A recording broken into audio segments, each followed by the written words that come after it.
बिस्मिल्लाहिर्रहमानिर्रहीम। अस्सलामु अलैकुम वरहमतुल्लाहि वबरकातुहू। नाज़रीन, बेशक अल्लाह ताला ही रिज़्क देने वाला और सबसे बेहतरीन राज़िक है, और ज़मीन पर जितने भी चलने फिरने वाले हैं उन सब की रोज़ियाँ अल्लाह ताला के ज़िम्मे हैं। सबको रिज़्क अल्लाह ताला ही देता है, और यकीनन किसी लालची का लालच अल्लाह ताला के रिज़्क को ज़्यादा नहीं कर सकता, और ना ही किसी नापसंद करने वाले की नापसंदीदगी उसे हटा सकती है। और ये अल्लाह ताला की हिकमत है कि उसने रिज़्क के मामले में लोगों में फ़र्क रखा है, तो वो जिसे चाहे ज़्यादा रिज़्क अता फरमा दे, जिसे चाहे कम रिज़्क अता फरमा दे। वही मालिक है, वही खालिक है, वही एक कौम के रिज़्क में कुशादगी कर देता है तो दूसरी कौम के रिज़्क में तंगी फरमा देता है। ये सब कुछ अल्लाह ताला के कब्ज़ाए कुदरत में है। इंसान कुछ भी नहीं कर सकता सिवाय दुआ करने से, सिवाय अल्लाह पाक से मांगने के। एक हदीस कुदसी में अल्लाह के रसूल सल्लल्लाहु अलैहि वसल्लम का फरमान है, जो चीज़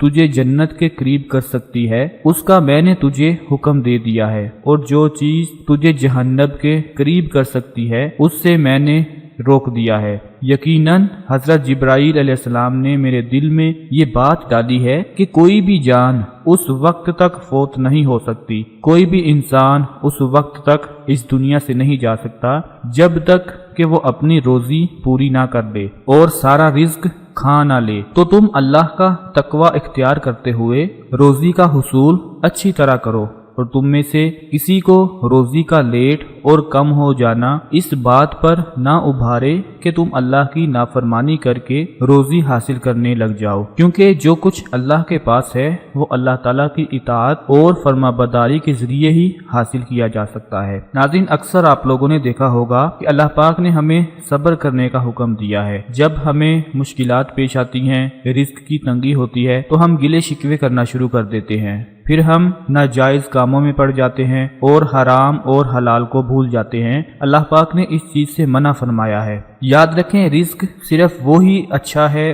वही फजीलत वाला है, वही इंसान के लिए फायदा मंद है जिसको इस्तेमाल करने से दुनिया भी आसान हो जाए और आखिरत भी आसान हो जाए। रिज़्क की कमी अल्लाह की तरफ से नहीं बल्कि इंसान के खर्च ना करने की वजह से होती है। अल्लाह पाक सारी मखलूक के लिए उसकी ज़रूरत के मुताबिक पूरे साल का रिज़्क नाजिल फरमा देता है। हमें चाहिए कि अगर हम अपने रिज़्क में बरकत और तरक्की चाहते हैं तो गरीबों में, मस्कीनों में ज्यादा से ज्यादा अल्लाह पाक का दिया हुआ रिज़्क खर्च किया करें, ताकि अल्लाह हमारे रिज़्क को और बढ़ा दे, मजीद बढ़ा दे, जैसा कि अल्लाह पाक ने फरमाया है। और जब उनसे कहा जाता है कि जो रिज़्क खुदा ने तुमको दिया है उसमें से खर्च करो, तो काफिर मोमिनों से कहते हैं कि भला हम उन लोगों को खाना खिलाएं जिनको अगर खुदा चाहता तो खुद खिला देता। तो फिर अल्लाह पाक फरमाते हैं कि तुम तो साफ साफ गलती में हो। नाज़रीन, एक किसान को देख ले, वो एक बोरी बीज की खेत में बोता है और फसल उग जाने पर वो एक बोरी की जगह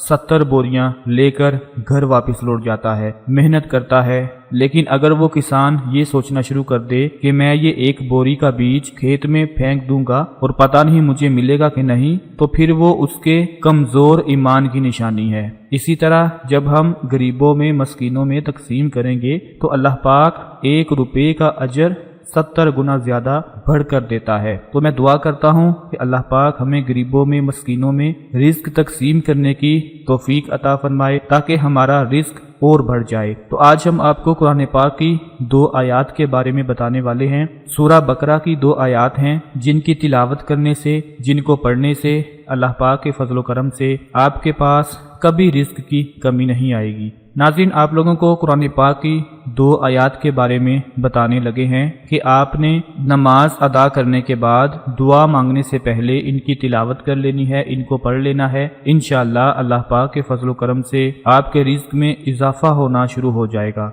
जो लोग चाहते हैं कि अल्लाह पाक हमारे घरों में रिज़्क नाजिल फरमा दे, रिज़्क अता फरमा दे, اور کوئی ایسا وظیفہ مل جائے، کوئی ایسا عمل مل جائے جس کو کرنے سے ہماری مشکلات آسان ہو جائیں اور غیب سے اللہ پاک مدد فرما دے، تو آج کا یہ عمل، آج کا یہ وظیفہ آپ کے لیے انتہائی آسان اور فائدہ مند ثابت ہوگا۔ انشاءاللہ اس عمل کو کرنے سے فرشتہ رزق لے کر غیب سے اللہ کی مدد سے آپ کے گھر میں پہنچے گا اور آپ کی ساری پریشانیاں ختم ہو جائیں گی۔ اس وقت سکرین پر آپ کو 2 قرآنی آیات بتانے والا ہوں۔ پہلے نمبر پہ سورہ بقرہ کی آیت نمبر 60 ہے، آپ نے اس کی تلاوت کرنی ہے، اور دوسرے نمبر پر سورہ بقرہ کی آیت نمبر 254 جو کہ آپ کو سکرین پر دکھا رہے ہیں۔ ان 2 آیات کی آپ نے ہر نماز کے بعد تلاوت کر کے پھر دعا مانگنی ہے۔ انشاءاللہ اللہ پاک کے فضل و کرم سے رزق کی ہر طرح کی پریشانی ختم ہو جائے گی۔ اس عمل کو اپنے تمام دوستوں اور دوسرے بھائیوں کے ساتھ لازمی شیئر کریں تاکہ آپ کے ساتھ ساتھ